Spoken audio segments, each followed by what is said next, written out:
In Lagos, secrets don't stay hidden for long. A respected man, a curious daughter, a failing marriage, and one mistake that will shake an entire family. This is the unforgettable story of Chief Darlington, a wealthy man whose innocent curiosity led him into a hotel room he would regret entering, because behind that door stood his own daughter. If you're just seeing this page for the first time, kindly subscribe to our channel, like, comment, and share this story. Now, let's dive in. It was a peaceful Friday evening in the heart of Lagos, and the aroma of Mama Ogechi's special jollof rice filled the living room. Chief Darlington, a wealthy businessman in his early 50s, sat at the head of the dining table. His wife, Mama Ogechi, sat beside him, and their only daughter, Ogechi, sat opposite them. The family looked perfect, or at least that's what outsiders thought. Mama Ogechi dished another spoon of meat onto Chief's plate.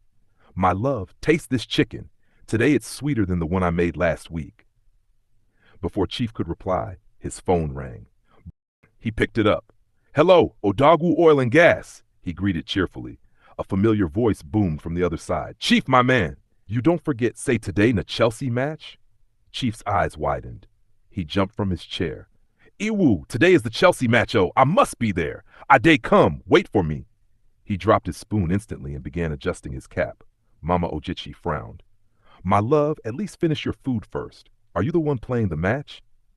Chief waved her off dramatically. And Mama Ogechi, please don't start now.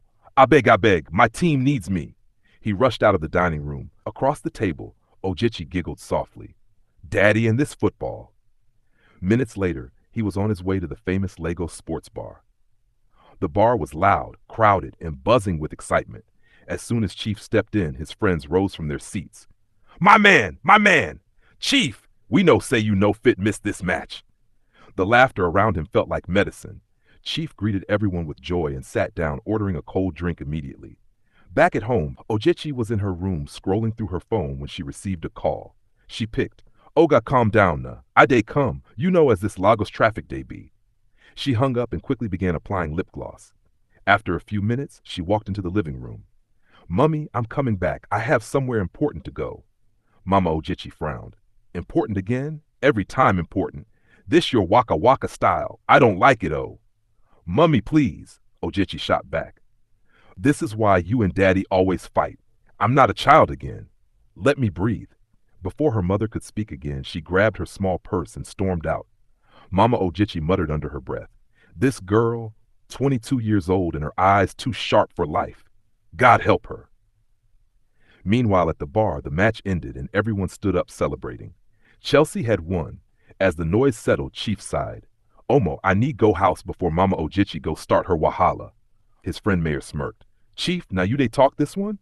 You dey fear woman like this? You be man na." The table erupted with laughter. Chief lifted his drink. "My brother, if I vex this woman now, she no go let me touch am for night. I must pet her, oh." Mayor leaned closer. "Chief, see my guy? You know they update it all. Make I show you wettin' day rain now." He brought out his phone and opened an app. "CM, Hookup Connect. Anytime your wife no gree, enter this app. Better girls full everywhere." Chief squinted at the screen. "Chai, this girl's fine, oh." His friends laughed harder. Little did Chief know, that laugh would soon turn bitter. Chief arrived home very late. Mama Ogechi was angry. They argued. Voices rose higher. Ogechi stayed inside her room listening, shaking her head. That night, Chief slept with the memory of the Hookup app replaying in his mind. The next morning, he downloaded it, but didn't open it. A whole week passed. Then came the next Friday, the day everything would change. That morning, Chief and Mama Ogechi had a huge quarrel. Words were thrown. Tears followed. By afternoon, she packed a bag and left for her brother's house. Chief was alone. The house felt empty. His chest felt heavier. In boredom and frustration, he opened the app. There she was, a beautiful young lady, shaped like tea and meat pie, as Lagos boys say. Her face wasn't clear, but everything else was perfect. Price expensive. Review excellent. Description, privacy only. Chief didn't hesitate. He paid. Then he booked a hotel room just one street away. He dressed in his best agbada, sprayed perfume, and was heading out when, "Daddy, are you going somewhere?" Ogechi asked, stepping into the living room. "Yes, I'll be back before night," he replied. Ogechi smiled gently. "Okay, Daddy, I'll be fine. I love you." Chief smiled and left. The moment the door closed, Ogechi dropped her gentle smile. Thank God! Now I can go. This my client don't wait tire. She wore her dress, grabbed her purse, and rushed out. Two different people, heading to the same hotel room, without knowing the storm ahead. The evening breeze blew softly as Lagos began to switch from the chaos of day to the glitter of nightlife. Cars honked, buses shouted routes, and music floated from small street bars. But in a quiet corner of Lekki Phase 1, a single hotel room key sat on a marble counter, waiting for two people who never should have met there. Chief Darlington stepped out of his car, straightened his agbada, and adjusted the cap on his head. The mirror of his car reflected a man whose shoulders carried responsibilities, pride, and now desire mixed with confusion. He exhaled deeply. This life no balance, he muttered to himself as he walked toward the hotel entrance. Inside, the receptionist smiled professionally. Good evening, sir. Welcome. Chief nodded. Room 208. The receptionist handed him the card key. Enjoy your stay, sir. Chief forced a smile. Thank you. As he walked down the hallway, his mind raced. Was he really doing this? Booking a girl? Hiding from his wife's temper and loneliness inside a hotel? But the app, the girl, her body, her confidence, her reviews. Everything tempted him. Just tonight, he whispered. Just to clear my head. He unlocked room 208 and stepped in. The soft lighting made the room glow. A large bed sat in the center, with white sheets arranged perfectly. The air smelled of air freshener and faint perfume. Chief sat down, tapping his foot nervously. Make this girl show quick, he said, trying to calm his heartbeat. Meanwhile, Ogechi stepped out of a boat ride and crossed the street quickly. She wore a tight brown dress, her makeup light but enough to hide her tired eyes. Her wig was neatly styled, and her perfume was sweet but sharp. She was used to this life now, not proud of it, but used to it. Lagos wasn't forgiving. Bills weren't patient. Her mother's constant nagging didn't help either. And her father, well, he loved her, yes, but he was always outside, always with friends, always busy. Sometimes she wished things were different. She sighed and whispered to herself, just do this and go home, nothing new. She entered the hotel, ignoring the glances she got from men sitting in the lounge. She took the elevator up to the second floor. Her heart was beating fast, not because of the job, but because something about tonight felt strange. She reached room 208. She paused. Make I just finish and go jare. She knocked, knock, knock. Inside, Chief's heart nearly shot out of his chest. That must be her. He stood up slowly. His fingers shook as he reached for the door handle. When he opened the door, his world shattered. There she stood. His daughter, his precious Ogechi, her makeup, her dress, her body language, everything matched the girl from the Hookup app. For a full 5 seconds, they both froze. Breath gone, shock heavy, time paused. Ogechi blinked rapidly. Her lips trembled. D-Daddy? Chief staggered backward, gripping the door frame to avoid collapsing. His chest tightened. What are you doing here? He shouted, voice breaking. Ogechi panicked. Daddy, it's not what... oh my God, Daddy. Chief's voice thundered through the whole floor. Ogechi, what are you doing here? What nonsense is this? Tears streamed down her face instantly. My client, I didn't know. I swear I didn't know it was you. Daddy, please. Chief's eyes widened as the realization struck him like a bullet. He was the client. His daughter was the girl he booked. He paid for her. She came for him. Shame, anger, guilt, fear, all mixed in his chest like poison. Chief grabbed her hand roughly, not to hurt her, but to force her out of the hallway. Enter! Enter inside, he whispered harshly, panicking as other guests peeked through their doors. No, don't let anybody see you. Enter this room now. Ogechi rushed inside, covering her face with her palms, sobbing. Chief slammed the door and locked it. For several seconds, silence swallowed them. Ogechi cried quietly in the corner of the bed. Chief paced the room like a lion trapped in a cage. Ogechi, my own daughter, you dey do hookup? He whispered in disbelief. She sniffed. I didn't want to. Daddy, things are hard, and you and Mummy are always fighting. School fees, hair, transport. Daddy, I'm tired, he shouted, but not out of anger, out of heartbreak. So this is your solution? Sell yourself? Ogechi broke down again. Daddy, I'm sorry. Chief grabbed his head with both hands. So I fit book my own daughter? God forbid bad thing. Jesus Christ! What is happening to my family? He sat down heavily, his eyes wet. For the first time in years, he cried. Ogechi looked up, shocked. Her father, Crying, she crawled slowly to his side. Daddy, please don't hate me. Chief turned to her sharply and hugged her tightly. I can never hate you, he whispered, voice shaking. Never. They stayed like that for a long moment, father and daughter, two broken souls holding on to each other. At last, Chief stood up. Let's go home, he said quietly. We need to talk to your mother. Ogechi nodded weakly. He held her hand as they left the hotel, this time not as strangers, but as family. Back at home, the moment they entered, Mama Ogechi rushed out of the kitchen. Darlington, what? She stopped. She stopped. The expression on their faces, the tension in the room, Ogechi's smudged makeup, Chief's trembling hands. Her heart dropped. Ogechi, what happened? Chief took a deep breath. Call your brother. Call your pastor. Call anybody you trust, because today, this house must face the truth. Mama Ogechi's eyes widened. What truth? Chief looked at his daughter, looked at his wife, then said the words that made the whole house spin. I booked a hookup girl today, and the girl was our daughter. Mama Ogechi's scream echoed through the whole compound. Mama Ogechi's scream shook the entire living room, bouncing off the walls like thunder. She held her head with both hands, eyes bulging in disbelief. Jesus, Jesus, Jesus! She staggered backward until her back hit the wall. Darlington, what did you just say? Chief Darlington swallowed hard. His voice was low, heavy, ashamed. I said I booked a hookup girl today, and when she came to the hotel, it was Ogechi. The moment he repeated it, Mama Ogechi collapsed into the nearest chair. Oh my God, what is happening? What has this house turned into? Her voice trembled like someone whose world was falling apart. Ogechi stood at the center of the room, shaking violently. Mummy, I'm sorry, she whispered. Mama Ogechi's head shot up immediately. Don't say a word yet. Don't talk. I don't even know what is happening. Chief tried to move closer to his wife. Mama Ogechi, she raised her hand sharply. Don't touch me. Don't come near me right now. My head is hot. Let me understand. She stood angrily, pacing in circles.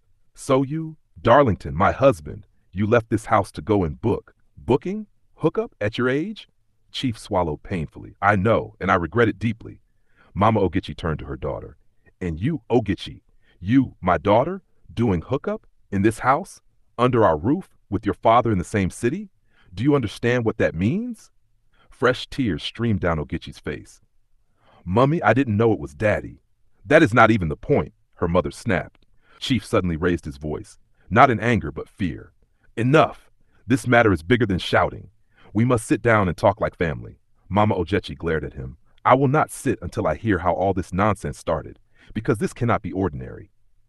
Chief took a deep breath. He sat. His hands trembled as he placed them on his knees.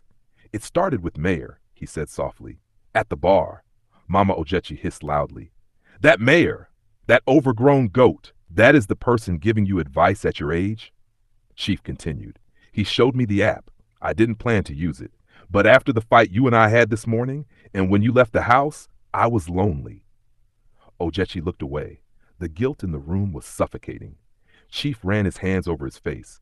I swear, I never expected to find my own daughter there. Mama Ogechi slowly sank back into the chair. Her strength seemed drained. And you, Ogechi, explain yourself, before my heart jumps out of my chest. Ogechi couldn't speak at first. Her sobs kept breaking her words. Mummy, I didn't want this life. Her voice cracked. I didn't start because I liked it. Mama Ogechi's lips tightened. Then why? Why, Ogechi? Why would you sell your body? Didn't we raise you well? Didn't we give you everything? The room fell silent. Her mother stood frozen beside her husband, her hands trembling as she stared at her daughter, the same daughter she had raised with love, sacrifice, and prayer. Ogechi, her mother's voice cracked, didn't we raise you well? Didn't we give you everything? Ogechi lowered her head slowly. Her lips quivered.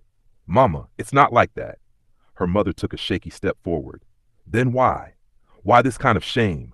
Ogechi swallowed hard, tears rolling down her cheeks. Her voice came out soft, but heavy. It started with Bisi, she whispered. Both parents exchanged a confused look. Ogechi wiped her face and continued. One day at school, I noticed that Bisi changed her phone almost every 2 months. She kept buying new bags, new clothes, even new wigs. Everyone praised her. Meanwhile, me, I wore the same pair of shoes until the sole came off. People teased me, laughed at me, said I dressed like a village girl. She sniffed. I asked her how she got the money. At first she lied, but I kept complaining, telling her how my own family didn't buy me anything, how I struggled to get even a little money for data. A long breath escaped her. That was the day she finally opened up to me. She told me that she got the money through Hookup. Her mother gasped and held her chest. At first I was shocked, Ogechi continued. I even shouted at her. I ran home immediately because I knew it was wrong. I told myself I would never do something like that. Her eyes drifted to her father. But that same week, I needed money.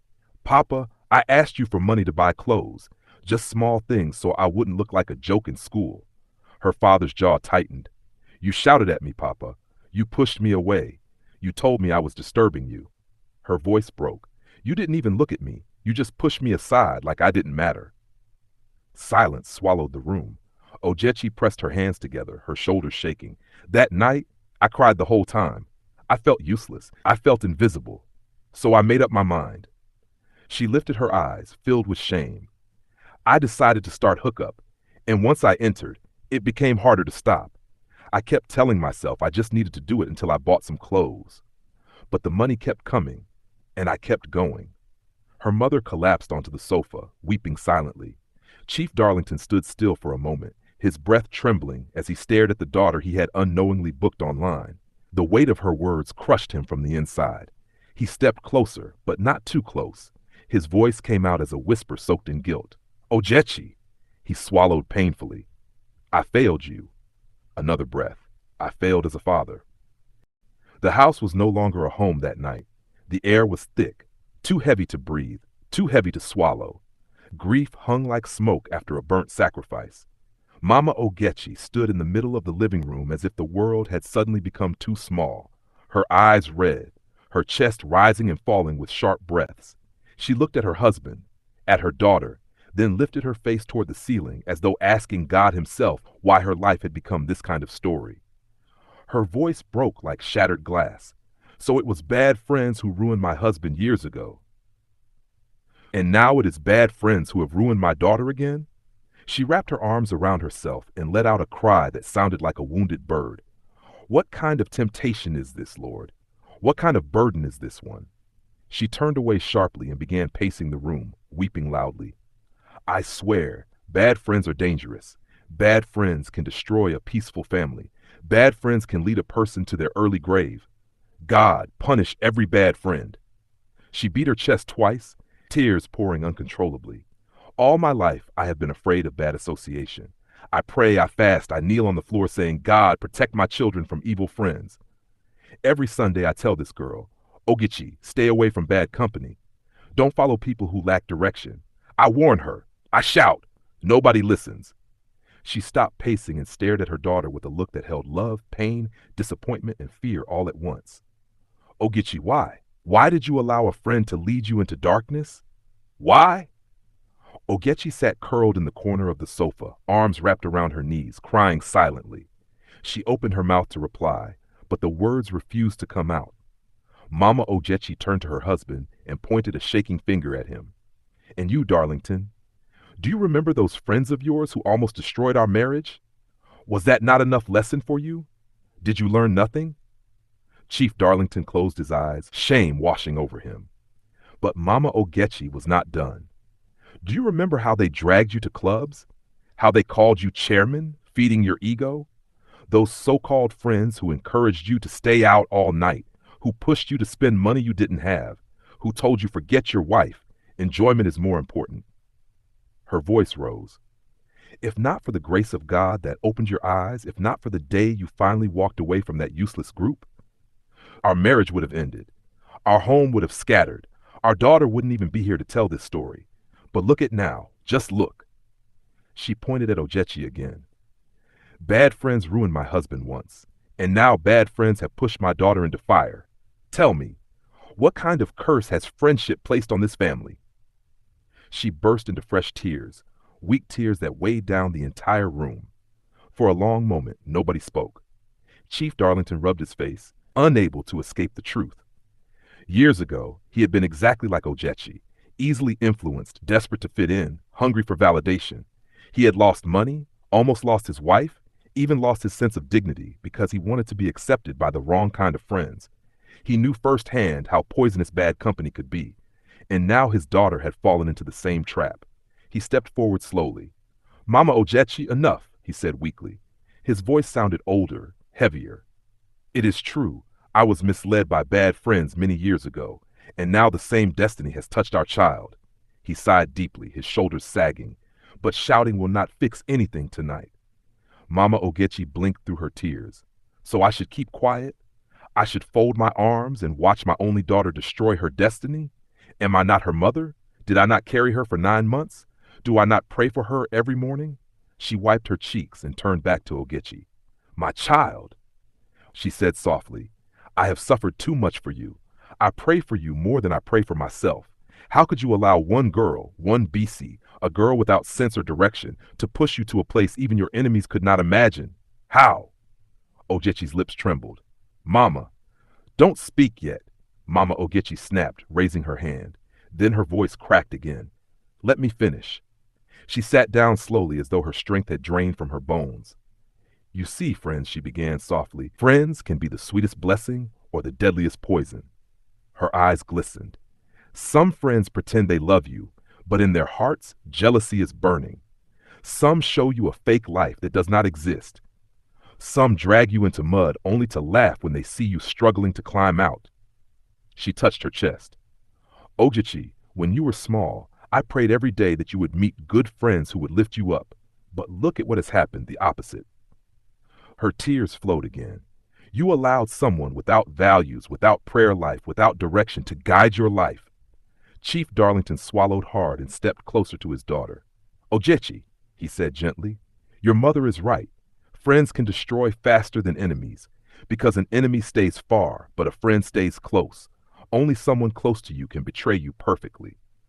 Ogechi sniffed loudly, wiping her face. "I didn't know what else to do," she whispered.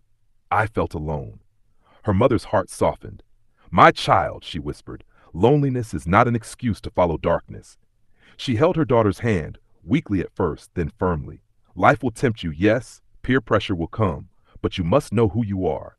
Chief Darlington nodded, and sometimes he added quietly, "All it takes to destroy a destiny is one wrong friend."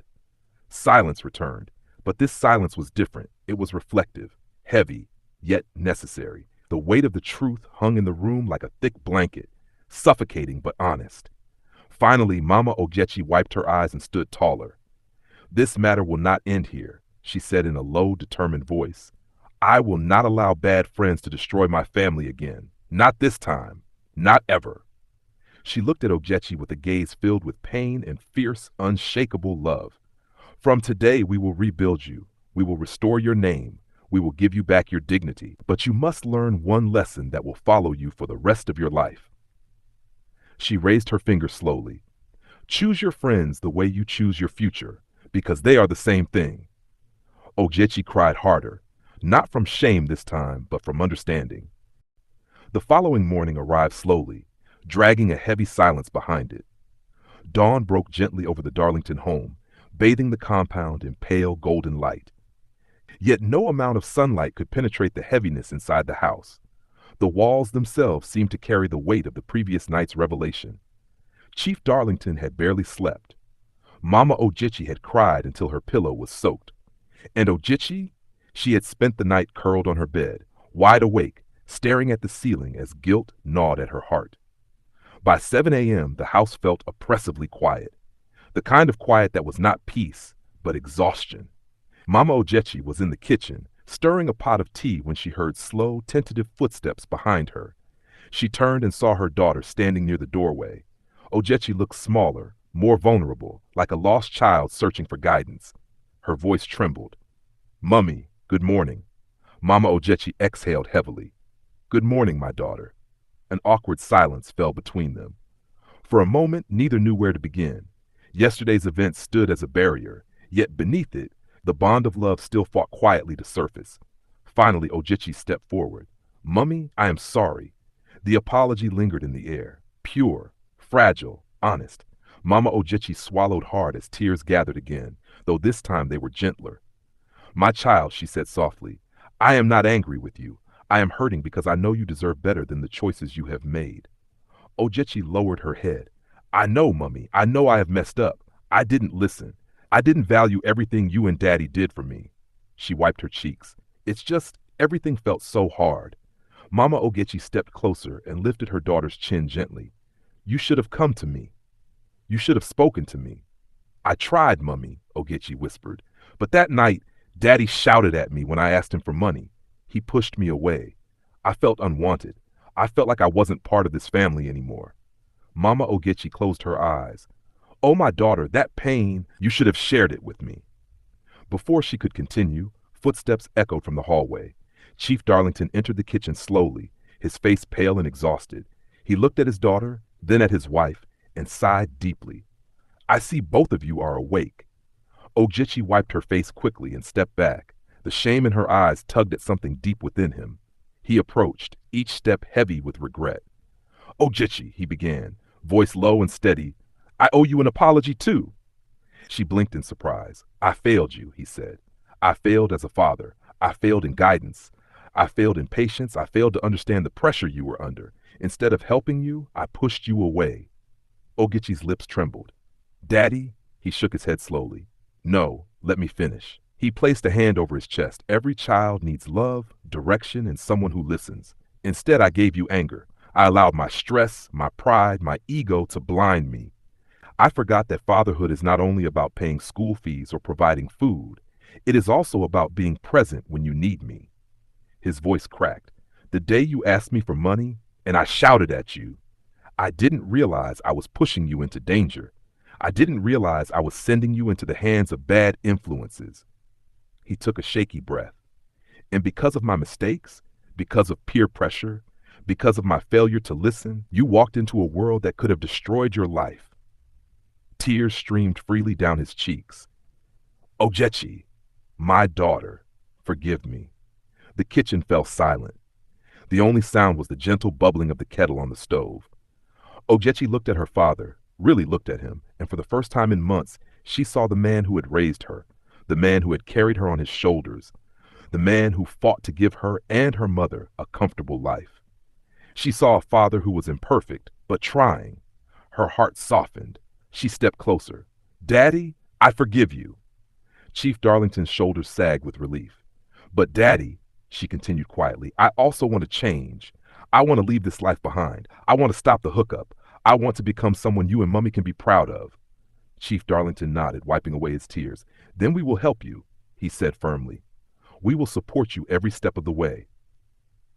Mama Ogechi touched her daughter's shoulder. My child, your future is still bright. You are not finished. God has not abandoned you. What you need now is guidance, real guidance, and discipline. But we will stand by you. Ogechi exhaled shakily, feeling a weight lift from her chest. Thank you, Mummy. Thank you, Daddy. Chief Darlington straightened, clearing his throat. I know yesterday was a shock, but perhaps it happened so that we could correct everything before it became worse. Perhaps God allowed us to discover the truth so that we could rescue you in time. Mama Ogechi nodded.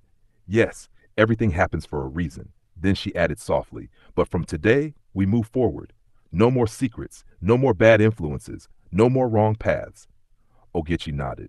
I understand. Her father added, and from now on, you will talk to us. You will ask questions. You will tell us how you feel. No more hiding. No more suffering alone. Yes, Daddy. And, he continued gently, you will cut off every friend who led you into this lifestyle. Every single one. Ogechi hesitated, then nodded firmly. I will. Good, her mother said with resolve, because the people around you shape your destiny, and we cannot allow anyone to mislead you again.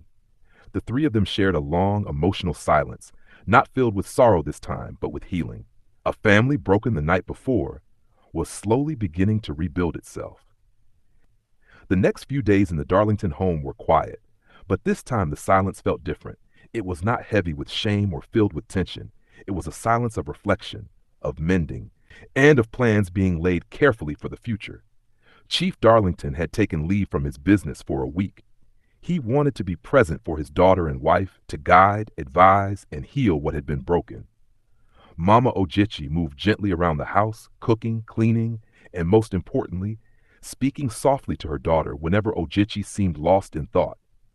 Ogechi herself spent the first mornings quietly, staring at her reflection in the mirror, after seeing not just herself, but the path she had walked, the mistakes, the temptations, and the loneliness that had led her astray.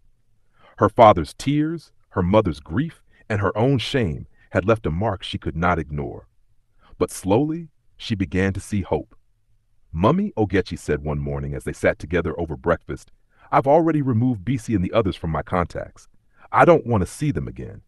I can't allow anyone to influence me like that anymore. Mama Ogechi's eyes softened. My child, I am proud of you. It takes courage to leave friends, even if they are close. But sometimes the right choice is not the easy choice. Chief Darlington joined them, pouring tea into 3 cups. Ogechi, he said, I've also reflected on my mistakes. I will no longer leave you alone when you need guidance. We will have family meetings. I want to know how you're feeling, what pressures you're facing, and how I can help you overcome them. No secrets, no hiding. Ogechi looked up, her eyes glistening with tears, not of shame this time, but of relief. Thank you, Daddy. I want to make things right. I want to finish my education. I want to save money honestly.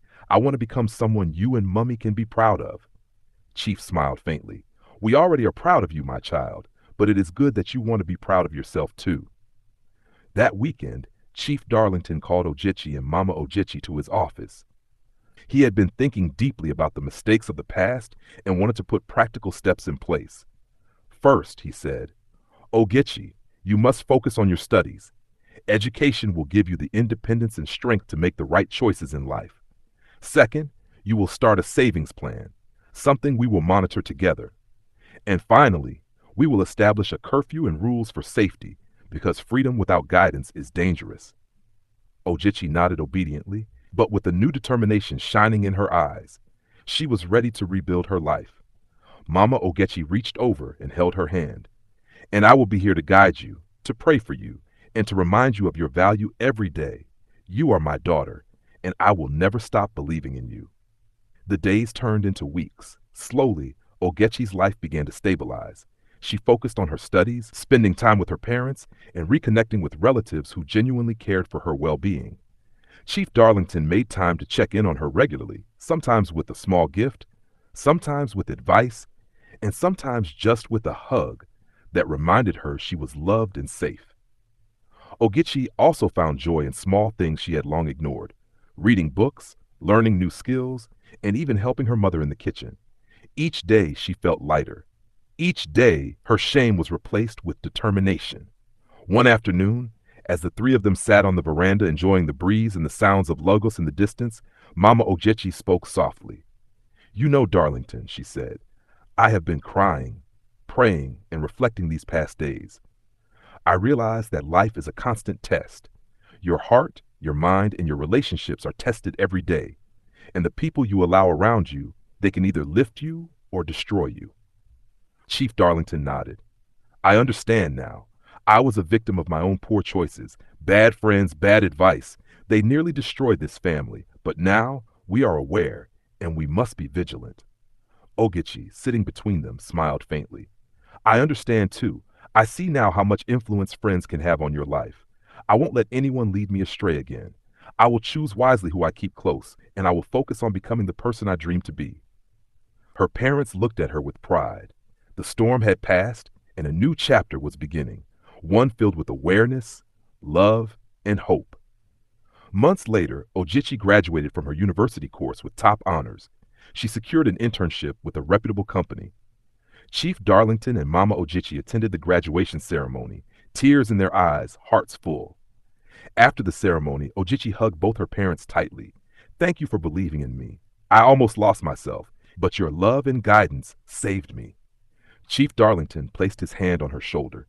We all make mistakes, my child, but the measure of a person is how they rise after falling. You have risen well. Mama Ogechi smiled. And remember, my dear, the lessons of life are often hidden in the people you meet. Choose your company wisely. Your friends will shape your destiny. Ogechi nodded, determination burning in her eyes. I will remember, Mummy. I promise. The 3 of them sat together, enjoying the sunset. Laughter returned to the Darlington home, gentle but genuine. Broken trust had been mended, lessons had been learned, and a family, once on the edge of collapse, now stood stronger than ever. Moral lesson. At the end of this story, remember this. The people you keep close to you have the power to shape your life. Friends can either be a blessing or a curse. Choose wisely, because one wrong influence can change your path forever. Surround yourself with those who lift you, guide you, and inspire you to be the best version of yourself. Life is not just about what you do. It is also about who you allow into your world. Guard your heart, guard your future, and always choose friends who help you grow. Thank you so much for watching. If you enjoyed this story, please don't forget to like, subscribe, and turn on the notification bell so you don't miss more amazing stories like this. Your support means everything. Thanks for watching, and see you in the next story.